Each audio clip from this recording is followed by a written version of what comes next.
with Ejaz Haider. Talks between Iran and the remaining parties to the original Iran nuclear deal kicked off in Vienna on Tuesday. Both sides described them as constructive and have agreed to form working groups to discuss the sanctions Washington might lift and the nuclear curbs Tehran might observe. The parleys are an attempt to try to revive the 2015 nuclear deal known as the Joint Comprehensive Plan of Action. The United States withdrew from the deal in 2018, prompting Iran to steadily overstep the Accord's limits on its nuclear program. Tuesday's talks included a meeting of the remaining parties to the original deal, Iran, Britain, China, France, Germany, and Russia, in a group called the Joint Commission that is chaired by the European Union. The United States did not attend. The EU chief coordinator, Enrique Mora, took to the Twitter and said, and I quote from what he tweeted, "Constructive joint commission meeting, there's unity and ambition for a joint diplomatic process with two expert groups on nuclear implementation and sanctions lifting." He also added, "I will intensify separate contacts here in Vienna with all relevant parties, including US." For his part, Iran's chief nuclear negotiator, Abbas Araghchi, told Iran state television, and I quote from what Araghchi said, "The talks in Vienna were constructive. Our next meeting will be on Friday." In Washington, State Department spokesperson Ned Price told reporters, "It's a welcome step, it's a constructive step, it's a potentially useful step."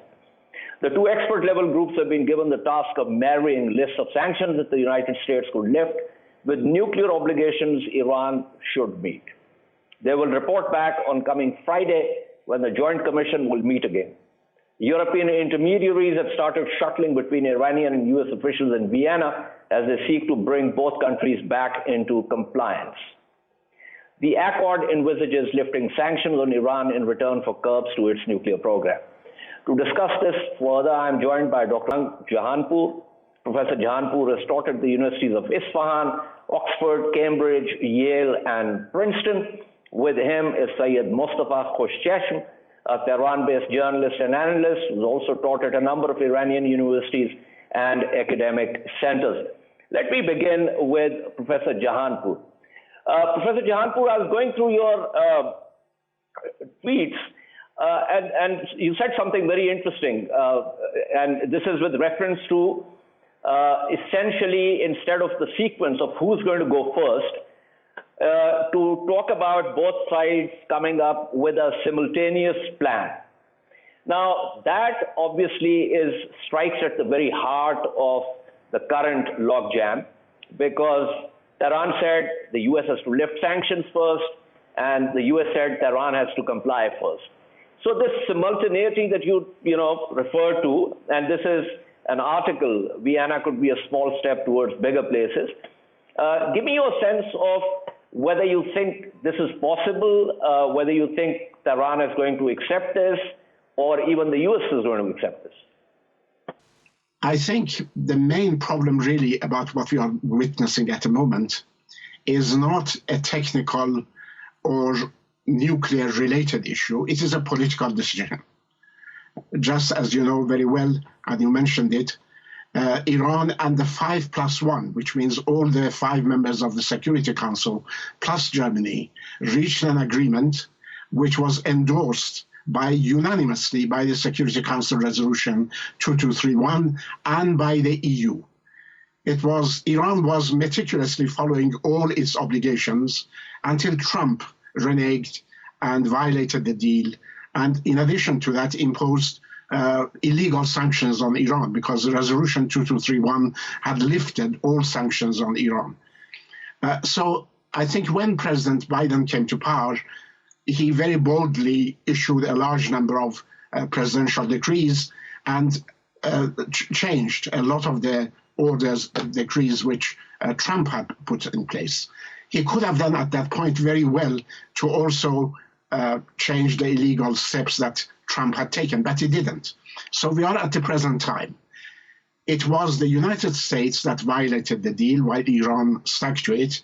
But then after a year, Iran began to slightly encroach and go beyond what was agreed in the JCPOA, or the nuclear deal. So I think really the logical step is for both sides to simultaneously get back to their commitments. What it would need is, first of all, for the United States to declare all the sanctions null and void, get back to JCPOA, and Iran has said that within a very short time, maybe a couple of months maximum, can revert back to the full observation of the requirements of the JCPOA. If they really mean business, this is the way to do it, and it can be done, and it can be done easily. Right. Now, here's the thing. There are two other developments which might have some kind of impact on what's happening in Vienna. One is, of course, the 25-year China-Iran deal, which obviously is something that made headlines when it was signed. And secondly, a different approach taken by the Biden administration with reference both to Israel and Saudi Arabia. Do you think that these, if we look at the broader picture, that we can bring in these factors, which are also likely to bear on the outcome of these JCPOA negotiations? As for your first point about China, I think the agreement between Iran and China was a welcome step, because President Bush had sanctioned even Iran's central bank, sale of oil, all economic activities. It was really like a total embargo on Iran. But Iran has shown that it has alternatives. And I think the Europeans and even the neighbors have begun to realize that Iran cannot be boxed in and has other alternatives. So I think this was a good move both by Iran and by China. But I think as far as the regional issues are concerned, there are many, many problems in the region. All of them needs tackling.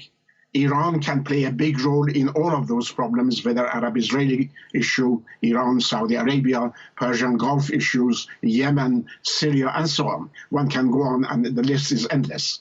But I think it would be totally counterproductive to confuse those issues with the JCPOA, which was a nuclear agreement, a landmark agreement, the best ever signed on non-proliferation between Iran, as I said, 5+1. And I think we should not confuse them together. Once they have returned to that, and there is goodwill on both sides, then they can go back and tackle other problems. It was very important that this morning President Rouhani in the cabinet meeting said that he welcomed what had happened. He said that all he requires from the U.S. side is sincerity and earnestness, seriousness, and if they show that, the whole issue can be sorted out in a very short time. I think they should seize this opportunity, move towards the agreement which they had reached before and which Trump negated. And then after this has been reached, they can sit together and talk about all the very complex Middle Eastern issues. Okay. This is very interesting. Let me pull in Mostafa Khoshcheshm here. Mostafa Khoshcheshm, President Jahanpour is very clear that it will be a mistake to confuse other issues in the Middle East, in the greater Middle East, with JCPOA, which was a technical, purely nuclear-specific agreement.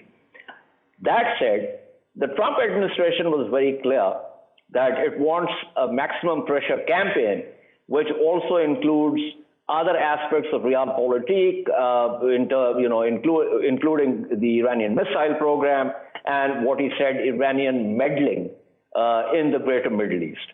Now, given this latest round in Vienna, do you think that the Biden administration is finally going to sort of walk back from that maximalist position and specifically focus on JCPOA? Thanks for having me, Hijaz. Well, I do agree that, there is a lack of trust in the United States, actually, because all throughout the past 20 years, the United States and its European allies have been signing different agreements with Tehran. And in the words of even U.S. officials and experts, Iran has always been in compliance with its undertakings because it has been after a conflict resolution approach But the U.S. has always defied doing its undertakings because they have been looking for containment. And this containment strategy works through sanctions and posing credible military threat. And therefore, if they remove all the sanctions that have been imposed in the past 4 years, especially since Donald Trump took office, then Biden thinks that how his administration should pressure Tehran into talks over its missile program as well as regional issues. Therefore, the sanctions seem to be a weapon of choice and the only one left given the developments that took place in the Persian Gulf last year, including the Iranian shooting down of the Global Hawk or Trident, as well as the story with the British ship, and also especially with the Iranian missile strike on Analyst. The U.S. threats are no more plausible or credible to Tehran. At least they have lost much of their credibility to Iran.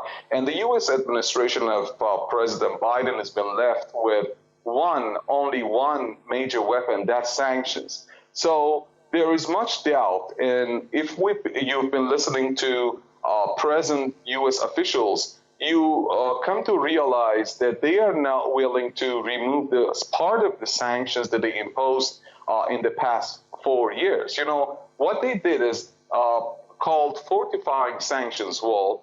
They have done copy-pasting of the nuclear-related sanctions and placed them in a second layer, relabeling them. So, and they have also added a third, a fourth layer, and they have they have increased the layers of the sanctions, because if one day they are under pressure by Iran and they come to talks and they remove the nuclear-related sanctions, similar or not similar but identical sanctions would remain in place under a different pretext like terrorism or Iran's missile program.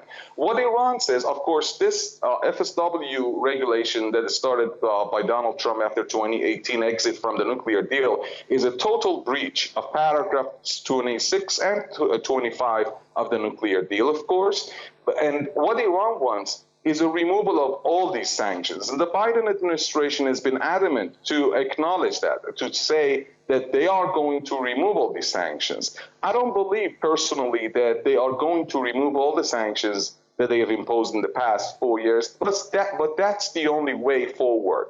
As I totally agree with Professor Jahanpour that the only way that works with this case in Vienna or in any kind of talks between Iran and the world powers is for the U.S. to remove all the sanctions that they imposed in the past 4 years, and then give Iran some time to do litmus tests and verify the removal first. And then Tehran has said time and again by its top officials that it would resume its undertakings. But let's remember that the devil is in the details, because the verification of removal of sanctions, it's a lengthy process. It takes months, actually. The last time the Obama administration did this, it took us some 6-7 months to realize that Obama has been deceiving, actually, Iran since they have removed the sanctions, nuclear-related sanctions over the paper,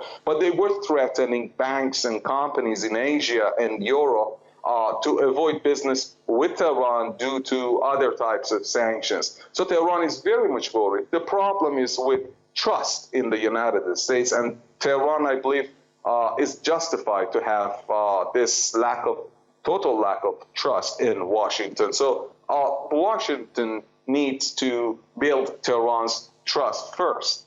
Professor Jahanpour, 2 questions. One, of course, what Mostafa Khoshcheshm is referring to as the lack of trust. And secondly, assailing this issue from another angle, I want to get your take on how these negotiations are or might be impacted by the domestic politics in Iran, especially the sort of, fault line between the hardliners and the moderates, given the fact that presidential elections will be upcoming in Iran? First of all, I think Mr. Khoshcheshm is absolutely right to say that there is lack of trust in Iran, sadly, because Iran a couple of times extended a hand of friendship towards the West, particularly and very openly. Under President Khatami, he started his dialogue of civilizations and so on, but it was repulsed, not taken by the West. And again, under President Rouhani, as soon as he came to power, he said that he would like to start a dialogue.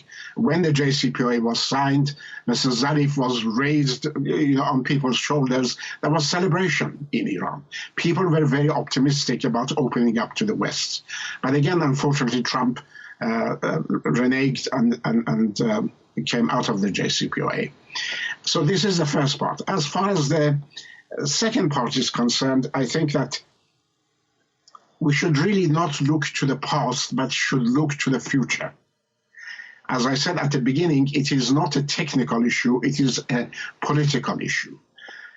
The United States has to decide whether it wants to continue its 40-odd years hostility towards Iran, not recognizing Iran's revolution or Iran as a regional player, or whether, as President Obama did, it wants to recognize Iran and call on the regional countries to cooperate. I really believe that it is better for all, including all the regional countries and including Israel, to try to reduce the tension. For heaven's sake, we have witnessed 20 years of continuous war and destruction. Trillions of dollars have been spent by the United States. Hundreds of thousands of people in the Middle East have been killed. Many countries have been destroyed. Nothing has been achieved. So I suggest, let us take a move forward. And this is why we should look forward rather than backward. And I really think it comes mainly to President Biden's administration, whether he is prepared to take a step of changing, bringing out a new outlook towards the whole Near Eastern issue, instead of constant hostility, to turn towards cooperation. And I think if he does so, Iran should really also welcome it, as it did under President Obama, move towards cooperation and help the West resolve many problems in Syria, in Yemen, in Arab-Israeli context, and so on. So I think that there is a resolution to the problems.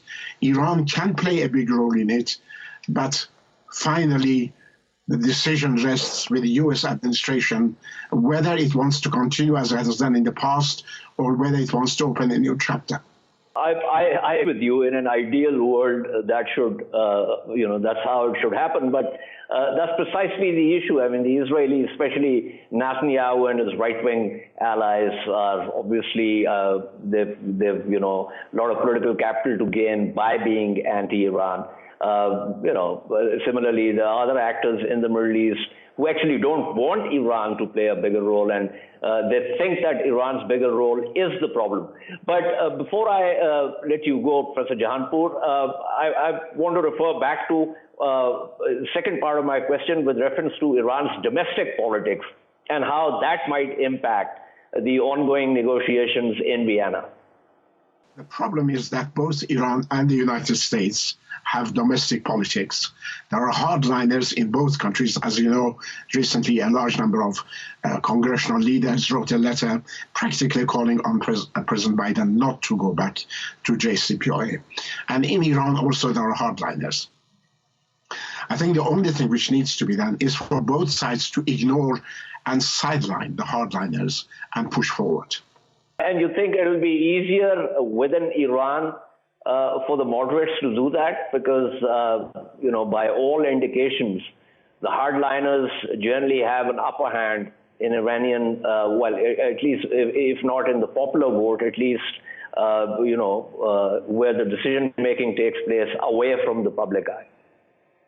It seems that in Iran, when it comes to major foreign policy issues or even domestic issues, there arises a kind of consensus, which is by the entire establishment rather than by the government. This happened during the JCPOA, this happened during President Khatami's, because there is a Supreme National Security Council, which is composed of both the Iranian executive, judiciary, and all other powers. And I think if the establishment as a whole decides to move forward, and I believe that they want to move forward because everybody has said so, they can find a way of doing so. Elections are coming forward. This is why I think the speed is the essence.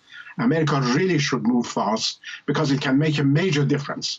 Whether people see in the next election that hardliners in America have won, as a result the hardliners in Iran will be strengthened, or whether there is a stretched hand for dialogue and cooperation and peace, in which case I think the moderates and the reformers in Iran will be strengthened and hopefully will move from this long period of fruitless and negative hostility of the past 40-odd years towards a new Iran, not only between Iran and the West, Iran and the US, but in the entire Middle East. For heaven's sake, the whole Middle East and the greater West Asia, Pakistan and the rest, need a period of calm, of peace, of cooperation, instead of constant war and hostility. As I said, that would be absolutely great. But thank you so much. That was Professor Jahanpour speaking with us. Let me go back to Mostafa Khoshcheshm. Mostafa, same question to you with reference to Iran's domestic politics and how might it impact the negotiations. And also, let me add that it seems to me that the moderates would want, as Professor Jahanpour said, the US should also fast-pace it, but the moderates would also like these negotiations to be fast-paced before the presidential elections.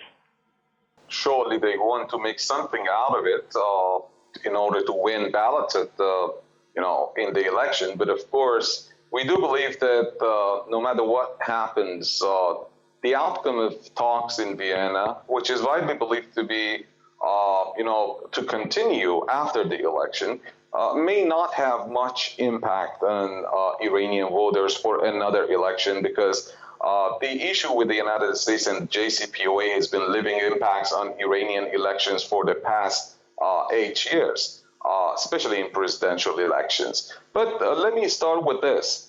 When Obama started the deal with Iran, the Iranian Supreme Leader made a very, interesting and very famous speech where he said that if the United States stays loyal to the deal and complies with all its undertakings, then we would move forward. But I am pessimistic about the United States, and he was proved to be right in every aspect.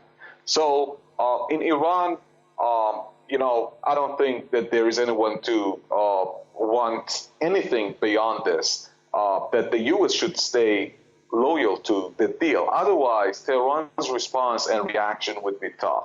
As President Rouhani's only scenario and project or plan, because he had only plan A, and there has been no plan B to improve Iranian economy. He's been just thinking about mending ties with the United States and resolving problems in order to improve economy through increasing investments and trade ties with the Western states. If President Rouhani fails to score a goal in this project, then I believe Biden would have a very tough job ahead, considering that President Rouhani's administration would end in a couple of months, or 3-4 months from now, actually, and the elections come in a couple of months. Biden has, this is the last call for Biden, I believe, and as the presidential elections are widely expected to be won by the principalist camp, the camp of the revolutionaries, they would be tough on Biden, and they would not go for talks with the United States at a time when even the reformists and moderate camp have failed to make U.S. stay loyal to the deal, and they have a JCPOA or nuclear deal endorsed and they have it in place. So I believe this is the last call for them.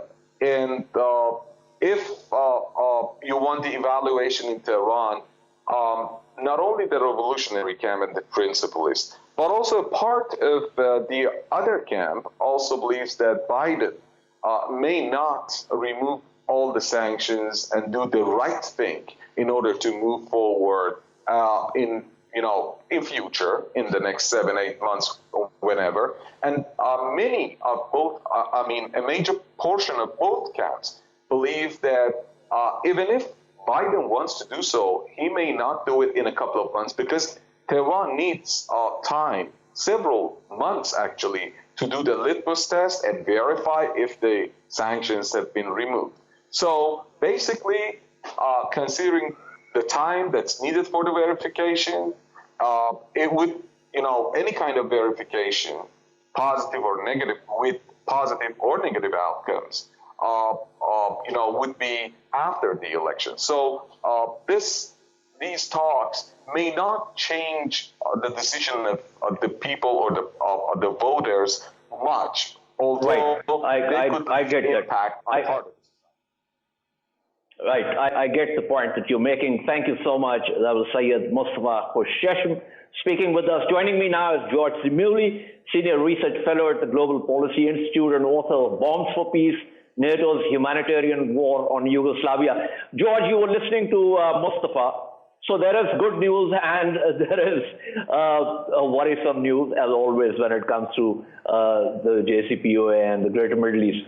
So the good news is that it seems that, since we last spoke on this issue, there seems to be some movement towards a realization that perhaps instead of going for a sequential approach about who is going to go first, whether Iran is going to, go back to the JCPOA, or the US is going to remove the sanctions, that there might be the possibility of some kind of simultaneity in terms of actions taken by both sides. The worrisome news is with reference to what Mostafa was saying, that in the event that you get a hardline president after the next elections, then, and if by then nothing concrete has happened, then perhaps we're talking about a complete sort of unraveling of JCPOA. So give me your thoughts. Well, as you say, there is certainly good news. I mean, the meeting has taken place. There is this plan to set up these two committees. And as you say, they're talking about the simultaneity of the process. So given goodwill on both sides, it shouldn't really be beyond the abilities of the negotiators to come up with an agreement. However, everything that we know about the Biden administration, we know is that it speaks out of both sides of its mouth, whether it's on Iran or whether it's seeking to improve relations with Germany in particular, but Europe in general, and then imposes sanctions on German companies, where it says that it's going to be less confrontational towards China than the Trump administration, but turns out to be more confrontational. So with the Biden administration, you never know what you're getting. So they sound reasonable one day, and then they'll reverse themselves the next. The very minimum that Biden would need to take away from this and to be able to sell it at home, because he has a lot of opposition within his own party to this, to returning to the JCPOA, is that he has got something more out of Iran than Iran had adhered to the original 2015 agreement. And that would mean that Iran will give up on its ballistic missile program. Iran will reduce its foreign interventions, and it generally cease to be a foreign policy player in the Middle East. Iran isn't buying into that. Iran isn't going to accept that. So the moment that this will be brought up with Iran, and it will be, Iran will say no, and it will have to say no. And then we go back to the issue that we've talked about before, which is, why should Iran believe that the JCPOA will have any greater future now than it had 5 years ago? Because again, there will be an election in 2024. We don't know the outcome there. We don't even know whether Biden will be heading the Democratic ticket. And if the Republicans do win, and that's a distinct possibility, and a distinct possibility that Trump will return to power, then the United States again walks out of the JCPOA. So, and given that, you then have to look at, well, which companies are ready now to invest in Iran in the anticipation that within 2 or 3 years, sanctions will be put back in place. So, yes, it's a good thing that there's the negotiations, but it's hard to see a particularly good outcome at the end of it. Josh, thank you so much for pouring extremely cold water on an entire optimistic scenario here. But yes, I get your point. I mean, the thing is that if Biden does turn out to be a one-term president, and if we are back to the Republicans, whether it's Trump or whether, heaven forbid, it's Pompeo, then obviously if the U.S. has walked back into the JCPOA, it's going to walk out of it again. So that obviously is going to inform Iran's calculus. But given all this, and without prejudice to what you're saying, give me your sense of how Iran would approach this. I mean, they are definitely, that's for sure, and this is notwithstanding their 25-year, proposed deal with China. They're definitely looking at the lifting of sanctions, if not all the sanctions, at least some of the major sanctions, because the Iranian economy is hurting, and this despite the resilience that they've shown in the face of sanctions. Well, that's exactly right. And obviously, it's very much in Iran's national interest to have these sanctions lifted. But it depends on what terms. If the United States insists that Iran give up on its ballistic missile. In other words, it goes beyond just simply returning to the JCPOA. It goes beyond that. It says you have to give up on your ballistic missiles. You have to give up on your presence in Syria. You have to give up your conflict with the Gulf states and diminish your foreign policy footprint throughout the Middle East. If that's going to be the condition for the lifting of sanctions, then Iran will have to say no, because then he will have to say that these are existential matters for us, whereas the JCPOA, whereas the sanctions are painful, but we've learned to live with them. So we can't really give up these existential matters for economic benefits, because we found ways of getting around the sanctions, and probably things are going to get better. China is becoming economically stronger. It has this digital yuan, so there's ways of getting around the dollar trading system. So things may improve for Iran down the road in terms of evading sanctions. So if the United States does insist on these additional measures, then I think Iran will probably just to say no. It isn't really. But George, the sense right now is that this is purely about the original JCPOA. This does not include the kind of conditions that President Trump had placed, whether that was with reference to the missile program or Iranian greater footprint in the Middle East. So I'm assuming, and I agree with you that if there are these additional conditions, then that's a non-starter. And I don't think Iran would have been in Vienna if they had not got the sense that this is actually about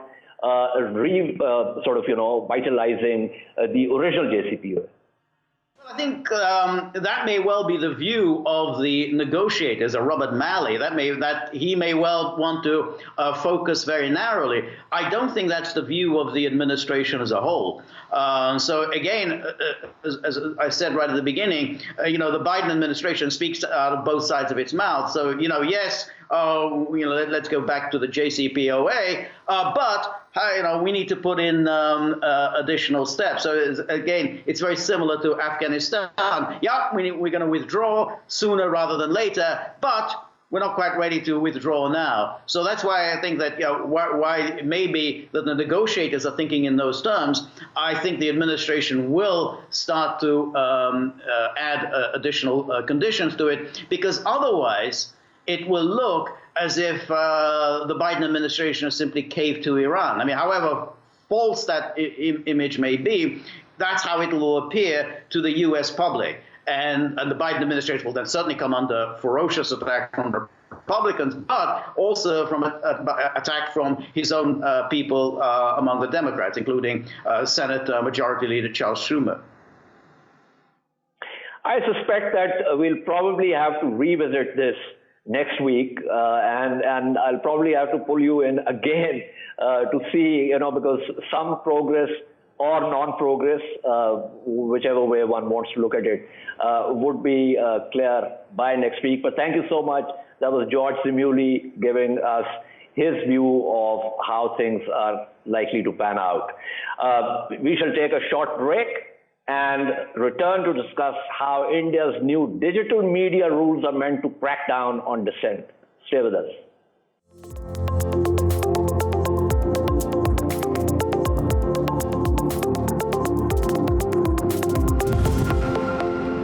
Welcome back to In Focus. Many observers in India and abroad have criticized India's new digital media rules, saying they're meant to harm open internet and are meant to target publications in digital space that still offer critical stories and analyses and cannot be controlled through conventional government rules and regulations. Some observers say these rules will harm end-to-end encryption, substantially increase surveillance, promote automated filtering, and prompt a fragmentation of the internet that would harm users while failing to empower Indians. There's a general sense that the BJP government under India's Prime Minister Narendra Modi has taken several measures to control several media outlets, both print and broadcast. Journalists have lost their jobs, government ad budgets have been cut, making it increasingly difficult to put out critical stories and analyses. To discuss this further, I have with me Aakar Patel, author and columnist, and Selepak, coordinator of the MA in Mass Communication program with specialization in social media at the University of Florida's College of Journalism and Communications. Aakar, thank you for being on the program. Let me refer to a recent article that you have written, which is titled Price of Modi Years. So, of course, you've talked about writing your book, which is what the title refers to, but you've also talked about the media landscape in India. And you mentioned that the traditional media, both print and broadcast, there are a number of ways in which the government can and does influence them. Whereas lots of these new digital portals, and you mentioned some, are the only spaces left where you can find critical stories and analyses, and which also voice dissent. And you refer to the fact that this particular law is actually meant, among other things, to target them. So give us a sense of what the landscape seems to look like. So the background to this is that India is ranked 142 on the World Press Freedom Index, and journalists here have come under a pressure, particularly after 2014, to toe the line that the government asks it to. And the government has various ways in which to force media houses, especially newspapers and TV channels. One of them, as you referred to, is the advertising that the government sends down. Between the center and the companies that it owns, India spends about 2,400 crore rupees a year. That's about between 4 and 500 million US dollars. The other is licenses, that those firms, those people who tend not to be seen as pro-government are denied licenses for TV channels. The third is media houses here often have summits in which the chief guest is the prime minister, and a lot of the sponsorships tend to follow from the fact that he's going to be there. And he has the ability to switch off the night before and say that since you ran this story the other day, I will not come, which he has done in the past with the Times of India. So there are various ways in which the media houses have come under pressure. I should add here that to a large extent, India's traditional media has become more majoritarian and anti-Muslim over the last 6-7 years. So it's not required that the government force it to do what it is doing to a large extent. But it is also true that the government has levers that are available and that it uses extremely effectively. The only space that journalists have to write about honestly, write about the things that are happening in India, particularly happening to Muslims, is in the smaller houses, the digital media that are owned not by corporates, not by proprietors, but by journalists themselves. So this is roughly the background to which I wrote that article. Okay. So tell me, governments try to influence the media. That happens everywhere in the world. That has happened in Pakistan. That has happened previously in India also. What do you think is different this time from, let's say, the Congress government trying to influence the media and now this particular landscape that you're talking about? Is this more menacing now in terms of, as I said in my opening, journalists losing their jobs and the government cutting AdWords and the rest of it? It is menacing in the sense that it's more overt. The government doesn't hide the fact that it's coming after journalists. I should clarify here that Mr. Modi has managed to knock the bottom out of the economy, and that has to some extent been responsible for journalists, especially in print, losing their jobs. It might not have directly to do with the fact that a lot of journalists in India have in the last 12 to 18 months lost their jobs because the economy. India's economy, in case you didn't know, GDP growth has been declining sequentially every month, month on month, quarter on quarter since January 2018. So we've just finished the 39th month in which it has declined. Our GDP per capita is behind Bangladesh now. So the volume of money that was available to marketing that came into advertising has dipped dramatically in the last 3 years. And that to a large extent is actually responsible for journalists' jobs going. But it is absolutely true to say that stories that the government doesn't want published, media houses take down. There are two specific instances of something called a hate tracker, where a media house, in this instance, Hindustan Times, owned by the Birlas, used to publish a regular update of Muslims who were getting lynched because of things like beef. And the government didn't want this to stay up. It put pressure on the media house, which sacked the editor and took the hate tracker down. So I'd say it's the overtness and the nastiness with which the BJP and Mr. Modi do it, which mark them out from the other democracies. I would completely agree with you that all states and all democracies even try to a large extent to control the media. So one final question before I let you go and you can continue on your evening constitutional. Is this part of a broader trend? I ask this because recently there has been the incident of Professor Mehta resigning from Ashoka University, one of his colleagues resigning in solidarity with him. And there have been other such instances also. So is this a broader trend of increasing intolerance towards dissent? I would say yes. And I would say that it's not only critics of the government like me and like others who would say this. If you look at the broad indices around the world, which look at media freedom, that look at a democracy, that look at rule of law, India has declined on 45 out of 48 of those. So we are going through, and this is a part of my next book, we are going through a period where misgovernance is being recorded and being shown through the data. And the government is trying valiantly, I should say, to try and stop the material facts of this from coming out, especially in the media. Okay. Thank you. That was Aakar Patel speaking with us. Let me pull in Andrew Selepak here. Andrew Selepak, give me your sense of, now there is lots of material, lots of stories and analyses coming out of India, mostly by Indians, which speak of a rising trend of government, suppression of dissent, rising trend of intolerance, not just in the society, but also something that is actually directed and often legislated, as in the case of these new digital laws. So is this a trend that you only see in India, or is this something that you're witnessing elsewhere also? I think we're seeing it all over the place. And to some extent, the pandemic, I think, has probably exacerbated it.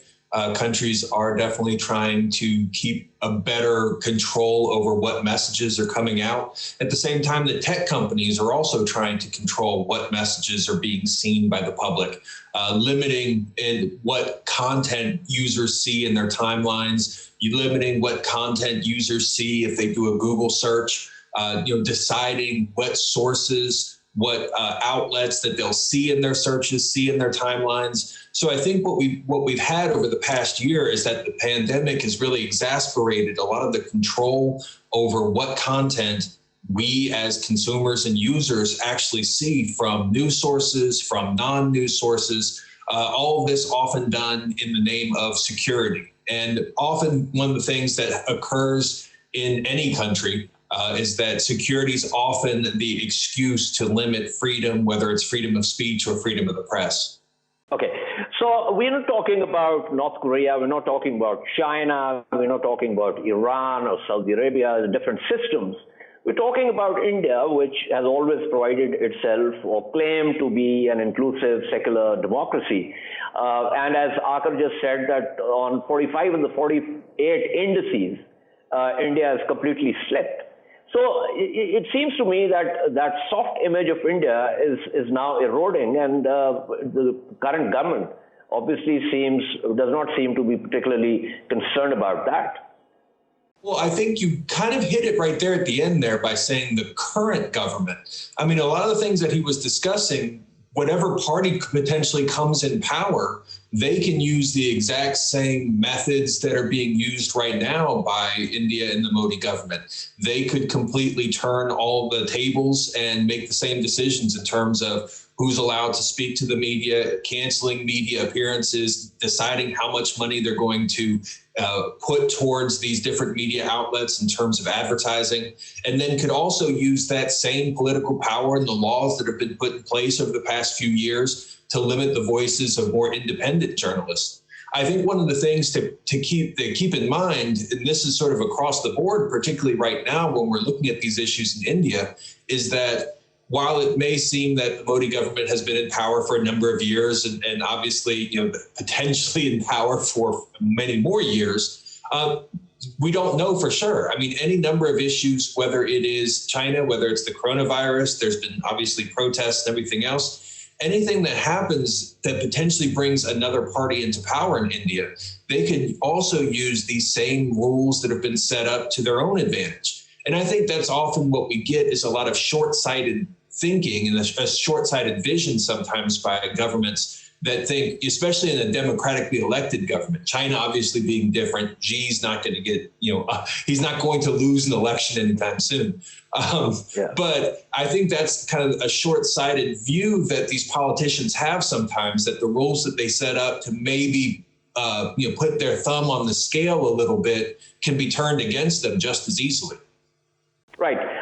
So one final question, of course. I mean, I understand what we're witnessing is a regressive trend, but the final question, Indus Selepak, with reference to the paradox that we are witnessing. I mean, with the World Wide Web, the initial thinking was that, here's the space where I'm completely free to voice what I want to voice.